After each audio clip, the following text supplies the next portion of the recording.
Terpujilah Engkau Allah Bapa di surga. Kehadiran kami hari ini bukan sembah datang, akan tetapi ingin mendapat urapan kasih sayang daripada Tuhan di hari Natal ini. Untuk itu urapi hamba-Mu memberikan kebenaran firman Tuhan. Begitu juga kami semua yang ada di sini tanpa kecuali di dalam nama Tuhan Yesus. Bagi kita yang percaya dan kurang Yesus, mari sama-sama mengatakan amin. Haleluya. Silakan duduk saudaraku.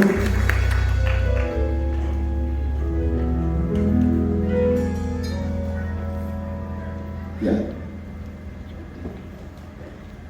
senang sekali kami berjumpa dengan Bapak Ibu Saudara bertepatan di hari Natal kelahiran Sang Penebus kita Yesus Kristus.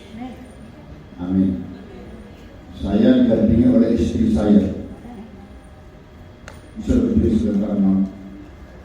Ya, namanya Ibu Sri Desianti, yang asal dari Yogyakarta, yang sebelumnya dari kepercayaan Islam pengikut Kristus. Kemudian mungkin Bapak Ibu Saudaraku sudah tahu di mana saya bertugas. Adalah hakim pengadilan tinggi di Banten. Jadi ini wilayah hukum kami ini, Serpong ini. Akan tetapi puji Tuhan dalam waktu dekat ini, awal bulan atau sekitar tanggal 3 Januari saya dipromosikan pimpinan Mahkamah Agung menjadi hakim tinggi di DKI Jakarta. Jadi, istri bekerja juga di Badan Pengawasan Mahkamah Agung RI. Anakku ada 5. Yang pertama bertugas di Pengadilan Negeri Jakarta Pusat, yang kedua sebagai pengacara kurator, yang ketiga di pengusaha swasta, yang keempat terlupakan nomor 2, dokter spesialis penyakit dalam di Rumah Sakit Bogor. Jadi yang kelima sekarang kebanyakan lulusan Akpol di Semarang, tetapi sekarang sudah menjadi reskrim di Polda Kaltara, Kalimantan Utara. Amin. Itulah sekilas info. Bagaimana dengan Bapak Ibu Saudaraku, keluarganya, apakah baik-baik saja?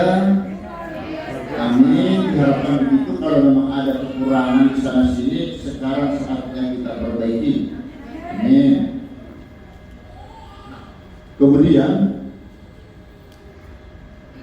saya tertarik seperti apa sih rahasia kehidupan manusia menurut Allah. Walaupun barangkali sudah tahu, tapi merasa terlena, merasa biasa-biasa saja hidup ini. Padahal harga mahal ini ditebus dengan sangat-sangat mahal, tidak ternilai dengan uang apabila tahu kerahasiaannya, penuh dengan perjuangan. Seperti diketahui, ini bisa saya beri. Ya. Allah itu tidak pernah menghendaki ciptaannya kita semua binasa, hancur berantakan. Ya, ingat itu. Tidak pernah Tuhan merancang satu kejahatan terhadap kehidupan kita, menghancurkan kehidupan kita. Mulai daripada perekonomianmu, rumah tanggamu, karirmu, masa depanmu, apalagi prestasi. Itu tidak pernah Tuhan merencanakan itu supaya binasa. Ya, karena itulah, ya itu dicatat di 2 Petrus ya, ayat 3. Ya, 2 Petrus 3 ayat 9. Karena itulah Tuhan Yesus datang ke bumi ini bukan mencari orang-orang yang benar seperti saudara, mudah-mudahan sebagaimana mestinya yang benar. Bukan mencari saudara lagi yang benar, tapi mencari orang-orang yang berdosa. Supaya apa? Bertobat, supaya kembali ke jalan yang benar sesuai ciptaannya semula. Dia merancang bumi semua isinya supaya indah. Amin. Itu dicatat di dalam Lukas 3, 31 sampai 32. Itu pahami dulu. Nah, sekarang kalau kita analisis perikop firman tadi,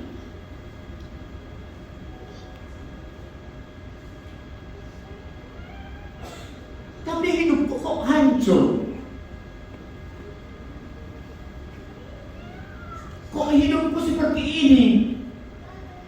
Dari berbagai aspek kehidupan. Saya juga sudah berdoa, sudah bekerja, tapi kok jadi seperti ini ya hidup selama ini? Hidup terus susah, belum selesai. Cobaan satu, muncul cobaan-cobaan yang kedua, dan seterusnya, silih berganti. Nah, ada yang salah di sini. Ada yang salah. Bahkan Tuhan mengatakan,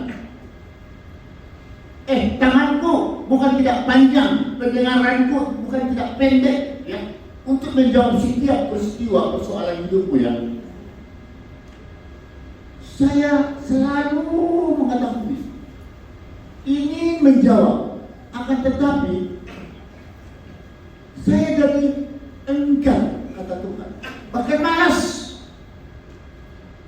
untuk mengabulkan doamu. Karena apa? Kodrat dosa. Kodrat dosa masih tetap bercokol di dalam kehidupanmu. Roh-roh jahat yang selalu bercokol di dalam hidupmu. Jadi walaupun tadi menyanyi, merdu, bila perlu meneteskan air mata, kita beribadah, berdoa, meneteskan air mata, memberi bantuan, dan seterusnya. Akan tetapi kodrat dosa itu ada pada hidupmu. Karakteristik itu masih ada di dalam hidup kita. Ini persoalannya. Kenapa bisa terjadi itu?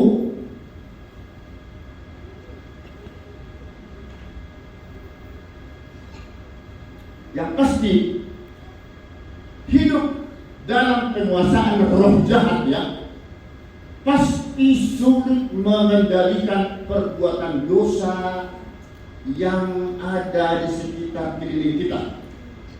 Karena pikirannya pendek, bahwa kehidupan ini dianggapnya, ya, yang penting saya selamat, saya nikmat hidupku, saya bisa mendapatkan mencapai sesuatu target sesuai maksud dan tujuan hidupku, tanpa berpikir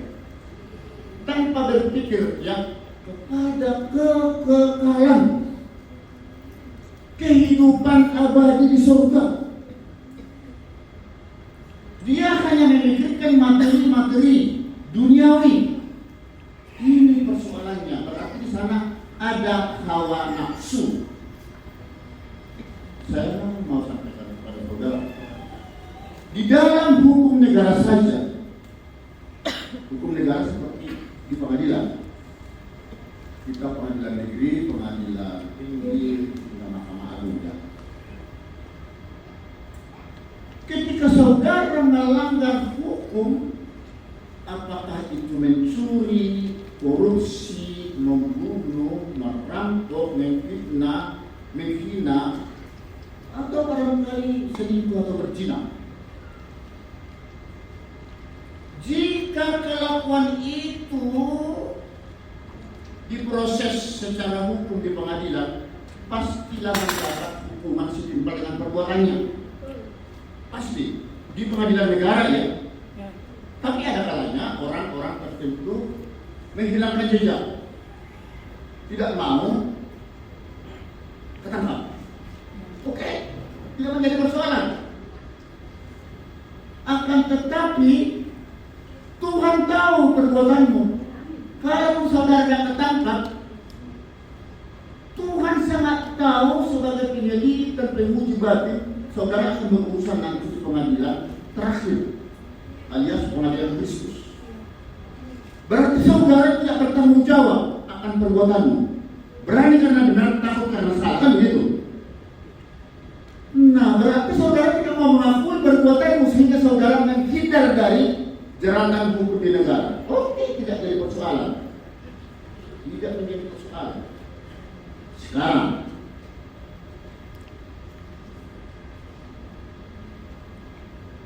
kita kaitkan dengan perbuatan kejahatan di dalam negara hukum. Pembunuhan berencana misalnya, pasal 340.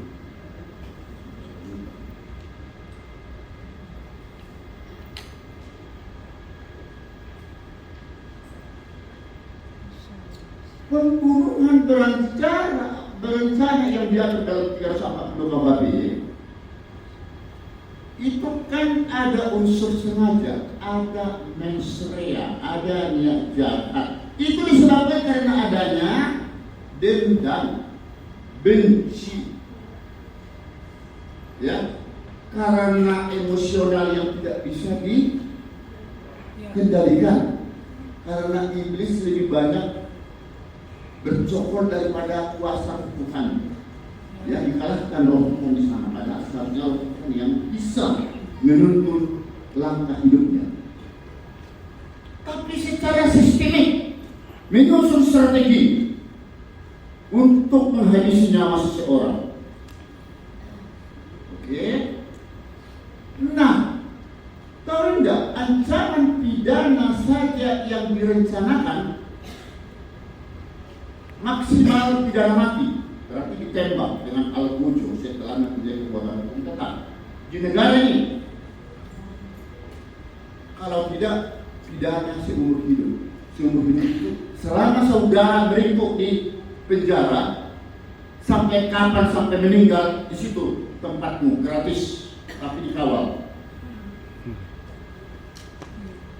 Ancaman yang paling ringan 20 tahun di perencanaan pembunuhan. Nah, sekarang kita kaitkan dengan Ibrani 10:26-27. Ini juga dosa yang disengaja. Sudah tahu kalau perbuatan yang dilakukan itu adalah dosa. Setelah dia mengerti akan ilmu pengetahuan bahwa itu salah, tetap dilakukan juga nih. Maka di pengadilan terakhir nanti adalah kematian yang mengerikan, mengganaskan, yang gertak gigi, yang tidak berkesudahan lagi. Karena ini adalah orang-orang yang durhaka, tidak tahu diri.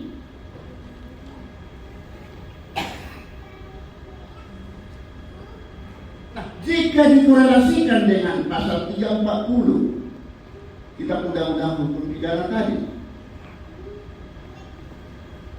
membuktikan pidana yang akan dijatuhkan, divonis oleh Tuhan Yesus sebagai hakim tunggal lebih berat terhadap kasus-kasus yang ada unsur sengaja. Tidak ada lagi pengampunan dosa bagi orang-orang yang melakukan kejahatan dengan sengaja menurut Ibrani 10:26-27 tadi. Paham itu? Nah, hati-hati. Bagaimana dengan saudara sekarang?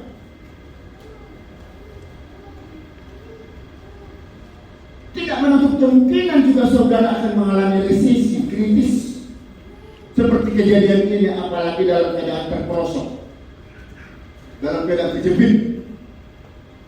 Ingat kasus yang pernah saya tangani, kasus Jessica Kumala Wongso, pembunuhan berencana lewat racun atau sianida dengan temannya sendiri adalah karena benci, dendam, iri kepada korban Mirna Solihin. Diwujudkan dendam itu, kebencian, kepahitan itu, jadilah perbuatan yang kelihatan. Memang di pengadilan negara benci, dendam, kepahitan tidak bisa dihukum karena tidak kelihatan, tidak ada bukti. Tapi di pengadilan Tuhan itu adalah dosa. Dan di pengadilan negara pun itu hal itu menjadi hal-hal yang memberatkan pidana karena ada unsur mens rea, niat jahat. Itu. Nah, kembali itu 20 tahun ya disita. Kembali dengan pembunuhan berencana yang lagi viral kali ini. Saya tidak mengatakan demikian. VS, dia anak Tuhan Yesus. Mungkin tidak tahu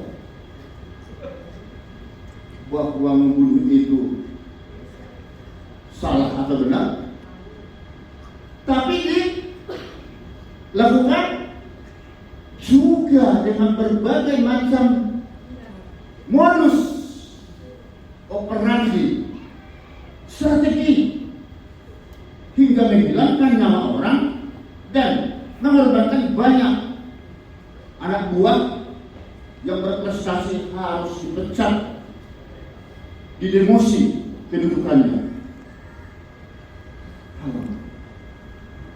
Berpikirkan pada saat itu yang bersangkutan bahwa apa tindakan yang dilakukan itu adalah dibenarkan, dihalalkan oleh Tuhan Yesus? Tidak. Kalau itu dipikir sebelumnya ada roh Tuhan yang menguasai dirinya,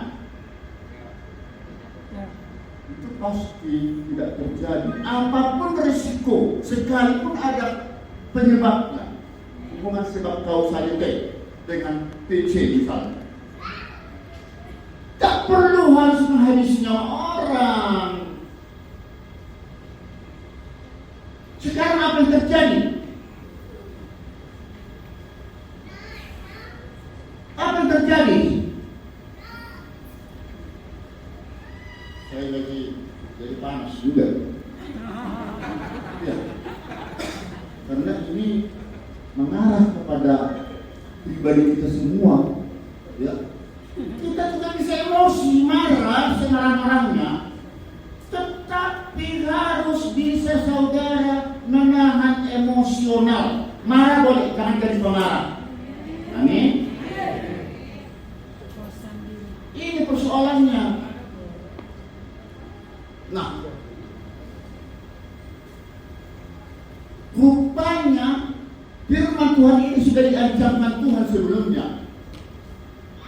2 Timotius 3 ayat 2. Manusia itu akan mencintai uang, mencintai dirinya sendiri. Mereka akan membual, menyombongkan diri, berfitnah, berontak terhadap orang tua, dan tidak mau berterima kasih, tidak memperdulikan agama lagi. Inilah yang menjadi tantangan di firman Tuhan ini. Jadi firman Tuhan ini sudah lebih tahu sebelumnya peristiwa-peristiwa yang akan bakalan terjadi pada hidup kita. Tapi rupanya ini diikuti. Karena itulah, ya, di dalam Efesus 4 ayat 31, sebenarnya sudah dikatakan itu harus dibuang semua, ya, kepahitan, keraman, kemarahan, pertikaian, fitnah, itu harus dibuang. Tetapi kita lebih bagus beramal terhadap yang satu dengan yang lain. Jangan ada yang dendam lagi. Kalau memang ada persoalan-persoalan pribadi antara satu dengan yang lain, marilah kita selesaikan secara adab, secara damai menurut Tuhan. Why not? Mengapa tidak? Mengapa kita selalu berlandaskan aku sakit hati dengan dia? Aku tidak bisa, memang sakit. Iya. Tapi tahukah saudara, Tuhan Yesus lahir di bumi ini hanyalah untuk menyelamatkan kita dan mengampuni dosa kita selama belum penghakiman terakhir. Penghakiman terakhir nanti akan berlanjut. Tetapi kedatangan Tuhan yang pertama ini masih membawa damai, saudaraku. Berdamailah kita dari sekarang, ya. Siapa tahu masih ada cekcok rumah tanggamu, anak-anakmu, menantumu. Sudahlah, jangan terjadi seperti peristiwa yang ini, yang barusan viral-viral ini. Ngeri. Walaupun dia sudah selesai menjalani pidananya nanti di negara, oke, maksudnya pidananya menjalani hukuman bebas, ya, karena sudah 20 tahun hukuman. Ingat, kalau 20 tahun masih bisa remisi, ya. Tapi kalau seumur hidup nggak bisa lagi, apalagi kalau mati. Bukan berarti dia nanti di pengadilan Kristus tidak mendapat pertanggungjawaban akan semua peristiwa yang najis yang tidak berkenan dengan Tuhan itu. Inilah pikiran manusia sekarang, terlalu pendek. Tuk, saya besok mau mati, ngapain saya mengusik ini? Yang penting aku sekarang senang, puas, dan seterusnya.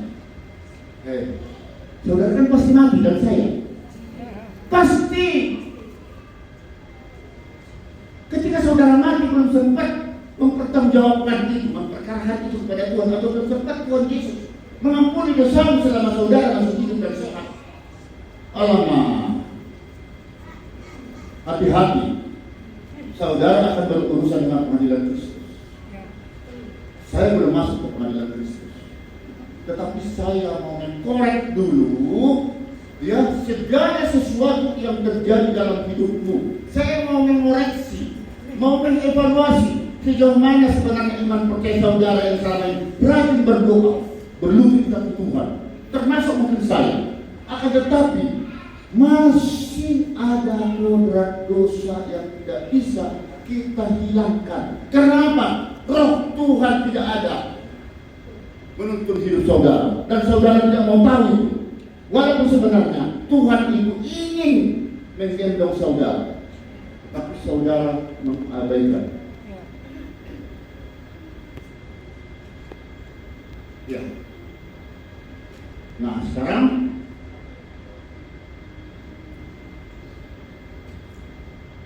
diminta, kalau begitu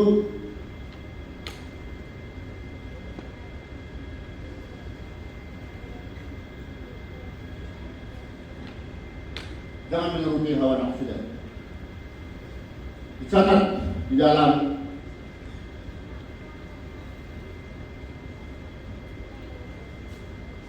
Satu Petrus 1:14. Hiduplah sebagai anak-anak yang taat, dan jangan turuti hawa nafsumu yang menguasai hidupmu pada waktu kebodohan. Jadi hawa nafsu itu muncul dalam hidupmu adalah karena saudara bodoh, tidak lagi mengenal siapa dirimu, tidak lagi mengetahui apa dampak akibat daripada setiap perbuatan yang saudara ucapkan, lakukan. Makanya ada istilah sesal kemudian tidak berguna. Pikir dahulu, sesal kemudian tidak berguna. Ini kata-kata orang bijak. Setelah sudah terjadi, nyesal deh. Berurusan saudara dengan Tuhan. Nah, karena itulah saya mau peringatkan sekarang. Jangan pernah saudara mengorbankan hidupmu, karyamu, prestasimu, masa depanmu, keluargamu, hanya karena kebodohan hawa nafsumu. Iblis yang menggerogoti hidupmu sehingga menghancurkan seluruhnya hidupmu. Barangkali saudara bosan dengan kesediaan rumah tanggamu, atau bosan dengan kemiskinan yang saudara hadapi sekarang ini susah terus hidupku. Akhirnya saudara mengambil berbagai sikap. Justru dengan kebosanan yang muncul tadi dalam kesedihan itu, teruslah pupuk pelihara. Kemiskinan yang ada tadi itu kan yang penting kaya hatimu. Miskin kan karena suatu pekerjaan yang mungkin belum dapat berkat. Tapi apa yang ada, terimalah itu, ucapan syukurlah itu, bekerja dengan benar, dengan baik. Didik anak-anakmu supaya jangan menjadi pemberontak. Pasti akhirnya dia akan mendapatkan hasil. Kesetiaan tadi akan muncul dengan begitu gegap gempita, menjadi harmonis rumah tangga itu, menjadi rumah tangga yang damai sejahtera, bukan lagi dengan rumah tangga penuh neraka. Kemudian saudara pun akan menikmati suatu kehidupan yang damai di rumah ketika datang suami, saya hanya dapat uang sekian, makan sambal tuk-tuk, makan apa adanya pun, telur, tempe, tahu, pun enak dia. Karena aku pernah mengalami seperti itu waktu di Matraman Jalan, Jakarta dulu, belum punya penghasilan. Saya hanya menunggu sebelum sambil menunggu pengumuman. Aku datang dari hasil kecil-kecilan.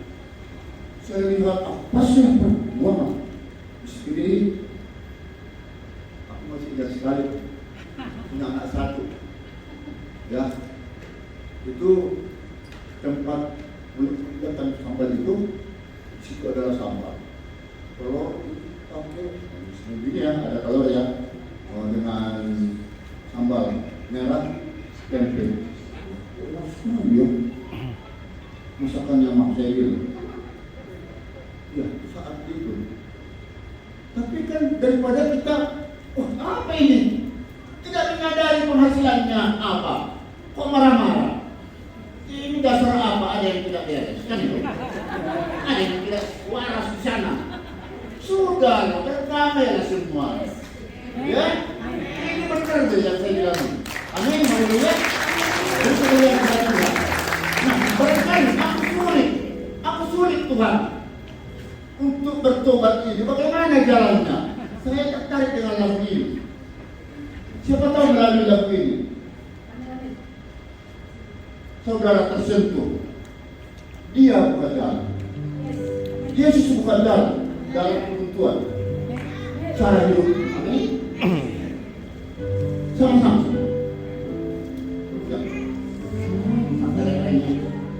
Ya.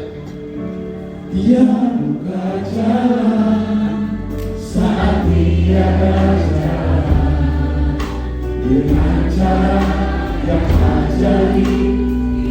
Bukannya jalanmu yang menunggumu dan meluk dirimu dengan kasih terkuasanya.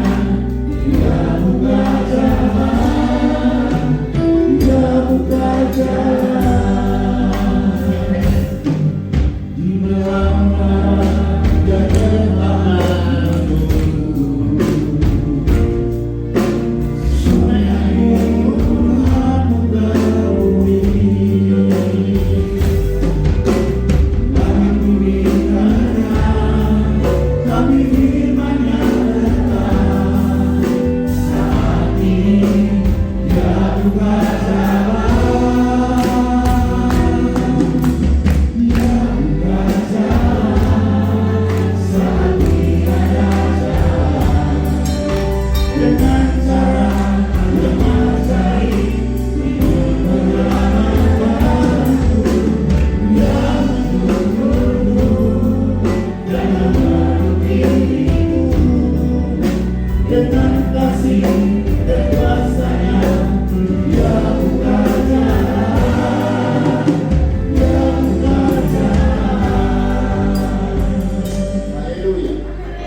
Jadi serahkan hidupmu kepada Tuhan. Percayakan kepada Dia semua itu tadi. Ya, kegalauan saudara-saudara tadi. Saudara siapkan dirimu dituntun, dipeluk, pasrah. Ini jangan asal amin yes. Karena khawatirnya tidak mau ketika dia mengalami berbagai siksaan, berbagai tekanan. Saudara tahu nggak kalau dia sering mendapat siksaan atau tekanan di pimpinan pengadilan saya? Waduh, sering, apalagi kalau yang benar kita lakukan, paling tidak disuka. Tapi ternyata kalau yang benar itu kita lakukan, sekalipun kita mengalami siksa atau tekanan, Tuhan tetap menolong. Amin. Karena kebenaran. Saya mau buka sedikit cerita ini. Waktu saya kemarin melakukan diwawancarai oleh Rosi Kompas terkait dengan pertarungan hakim dengan sidang Sambo. Wih, saya diperiksa Badan Pengawasan Mahkamah Agung karena dikhawatirkan diduga pelanggar kode etik hakim. Saya sudah khawatir sebelumnya promosi mutasi saya bisa tertunda ke Pengadilan Tinggi DKI Jakarta. Ngeri kan? Tapi apa yang terjadi? Tuhan penolongku, Dia membuka jalan. Ternyata saya menerima SK itu tetap ke Pengadilan Tinggi DKI Jakarta. Jadi hari Senin saya akan melapor tugas siap di PD DKI. Coba lihat, diperiksa kita. Tapi karena kebenaran, apapun yang terjadi harus siap. Amin. Harus siap. Jadi yang benar itu laksanakan. Jangan kamu tutupi. Jangan karena ABS. ABS. Nah, apa Bapak senang? Jangan padahal salah. Jadi saya percaya ini anak-anak muda kebanyakan ini. Saudara ini memiliki potensi lebih banyak. Apa ini? Ada apa tepuk tangannya saya belum jelas. Itu kan potensi apa? Ada dua potensi. Potensi nakal, tambah nakal. Potensi kesempatan untuk petualangan. Karena belum karatan. Tapi kalau seperti usia-usia kami ini sudah berat berubah. Karakteristiknya susah, ya, karatan. Jadi harus pelan. Karena kalau dia jadi anak pun atau yang lebih muda, kamu baru balik sore dan nasihat orang tua, udah karena kamu. Nah, jadi mumpung ini adik-adikku yang manis cantik ganteng ini masih kesempatanmu bisa panjang sebagai generasi muda. Nah, ini kesempatan dari sekarang biasakan berdoa dan berdoa pagi di 1 jam setiap pagi sebelum melaksanakan aktivitas. Ya, karena tujuan hidup kita tadi saya katakan adalah ya kepada kekekalan hidup. Bukan tidak penting yang mencari nafkah, ya, mencari kesehatan, kedamaian, karir, ya, pokoknya sukses. Itu mudah selama saudara di bumi. Tetapi tujuan hidupmu ya adalah kekekalan hidup di kerajaan surga nanti. Karena itu saudara mulai sekarang harus percaya dan meneraikan ya Roh Kudus, Roh Tuhan ada pada hidupmu seperti yang dicatat di dalam Yohanes 4:24 paralel dengan Yosua 3:10. Allah itu adalah Roh. Setuju? Siapa yang tidak setuju? Ya saya percaya dengan firman Tuhan. Ya. Jadi karena Allah itu tidak kelihatan, melalui roh dia. Tapi walaupun tidak kelihatan, tidak bisa kita rawat, tapi dapat kita rasakan hadiratnya melalui perjumpaan.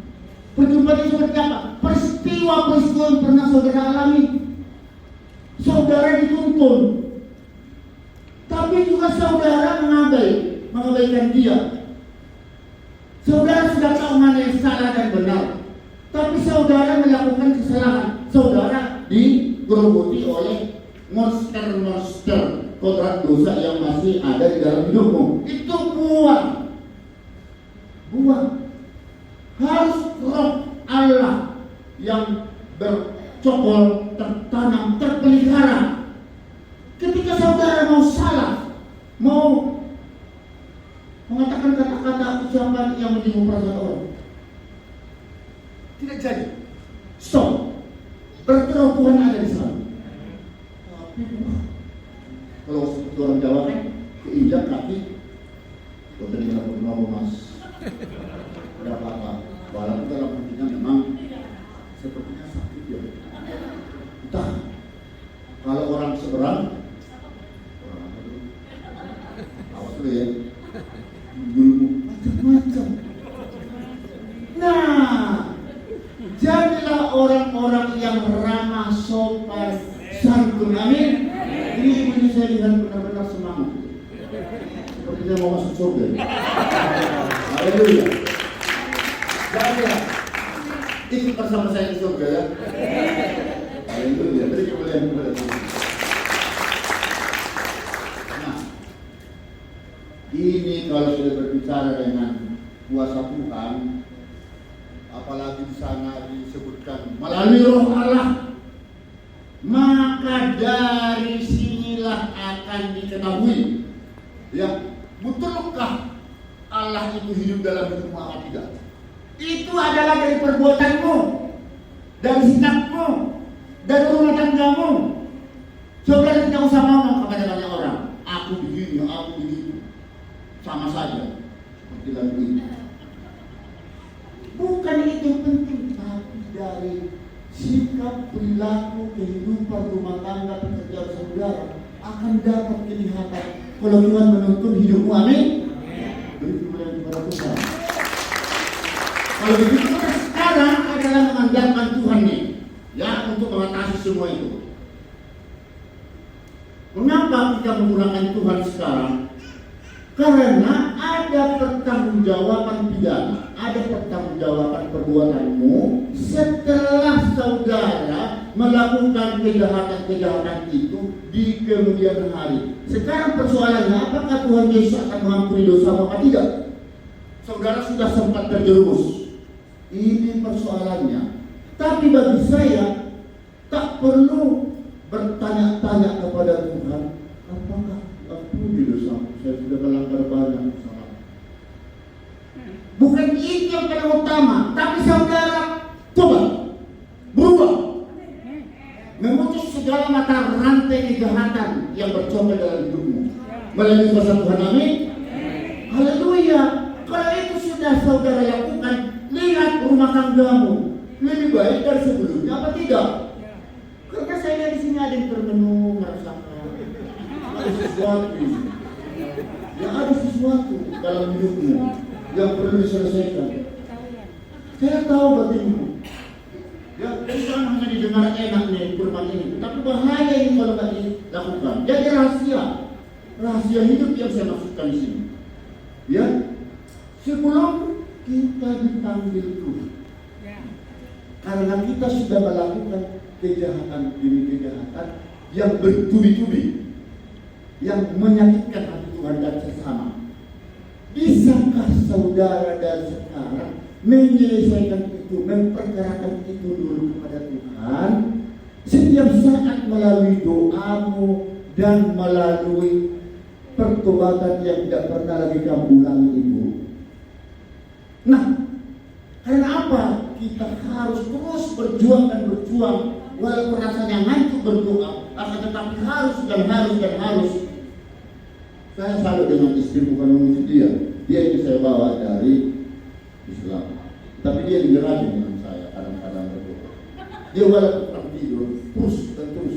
Akhirnya saya malu rasanya kalau aku juga tidak ikutan berdoa bersama dia karena saya gurunya. Ini jadi kalau sudah ada yang menuntun hidup langkahmu, ya, orang tua membina anaknya dan sebaliknya dan seterusnya, saudara lihat akan terbukti nanti ada sesuatu yang berbeda dari sebelumnya dalam hidupmu. Amin. Amin. Ini kepada Tuhan.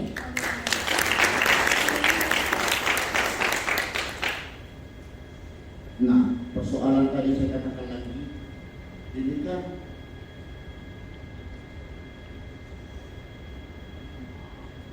kalau kita menghindar dari roh Tuhan, itu tidak lagi saatnya, ya, itu tadi sudah saya anggap, ya. Tetapi dalam hal ini tidak ada lagi alasan bagi saudara untuk segera bertobat. Hentikan, dan harus. Saya pun mungkin dulu seperti itu, tapi sekarang saya takut karena salah tafsir kita selama ini.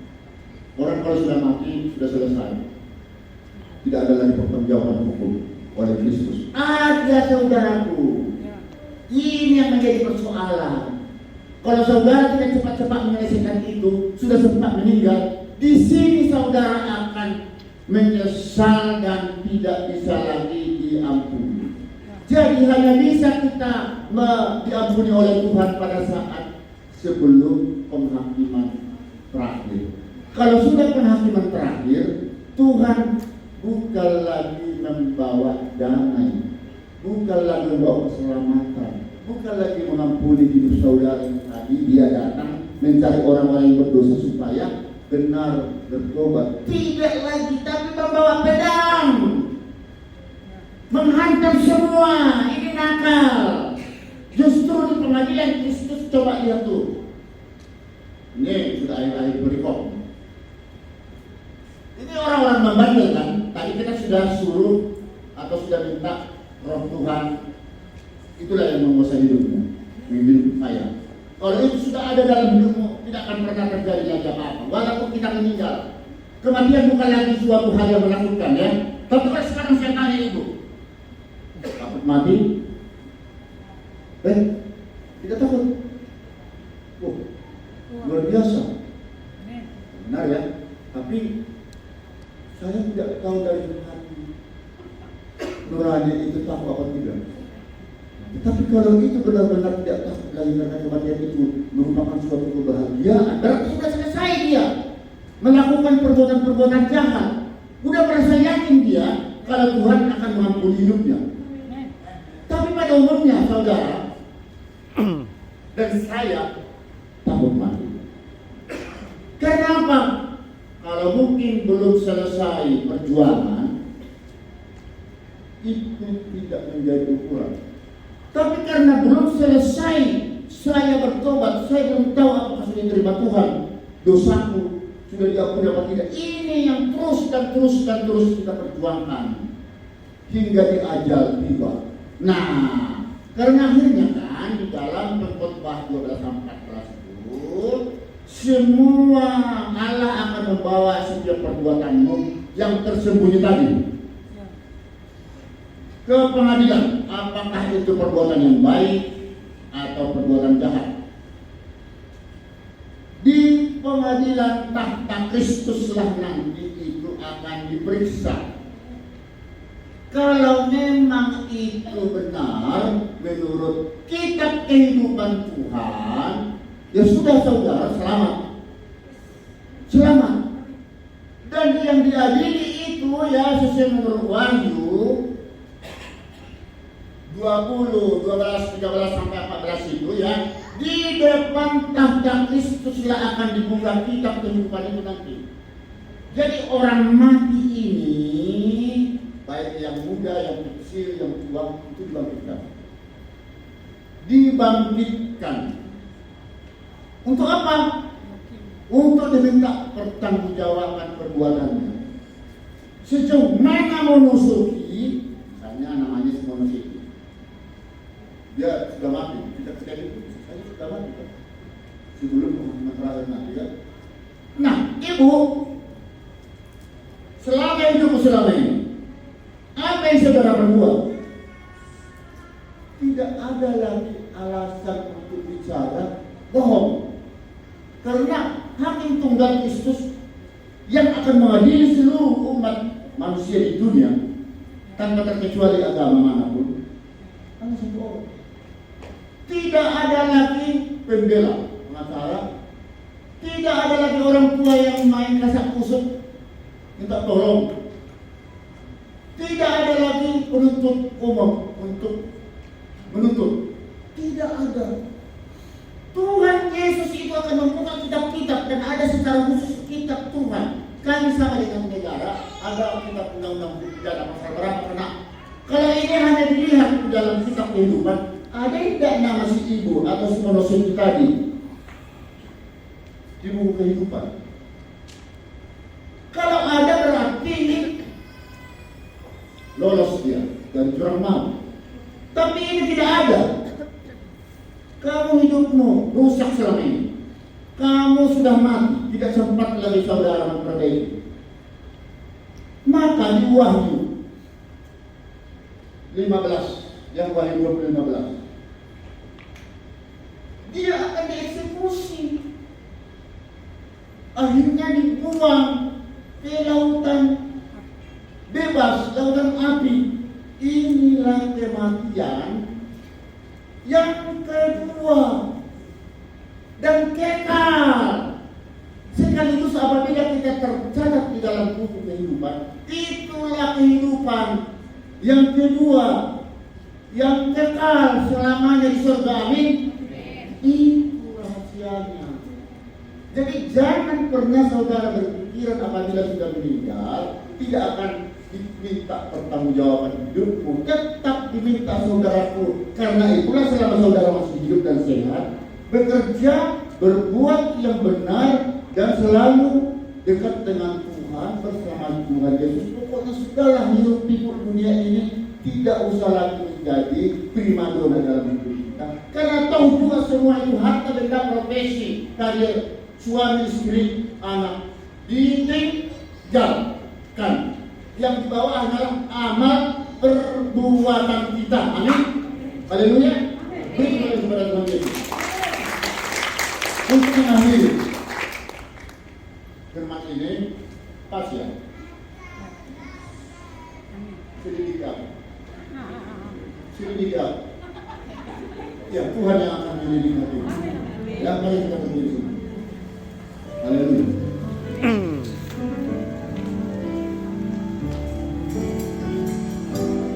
Sendiri aku lihat hatiku, apakah aku sungguh mengasihimu, Yesus, Allah tahu dan menilai hidupku, tak ada yang tersembunyi dari hidup. Sendiri aku lihat hatiku, apakah aku sungguh mengasihimu, Yesus, Allah tahu dan menilai hidupku, tak ada yang tersembunyi bagimu.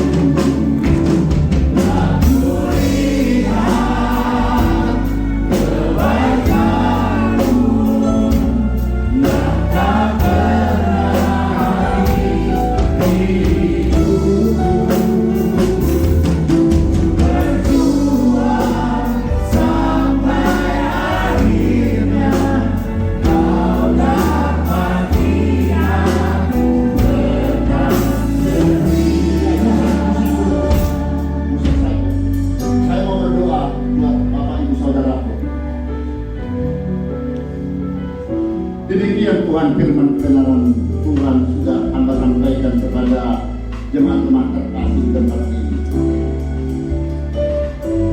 Maafkan maafkan hamba-Mu jika terlalu keras menyampaikan firman Tuhan ini.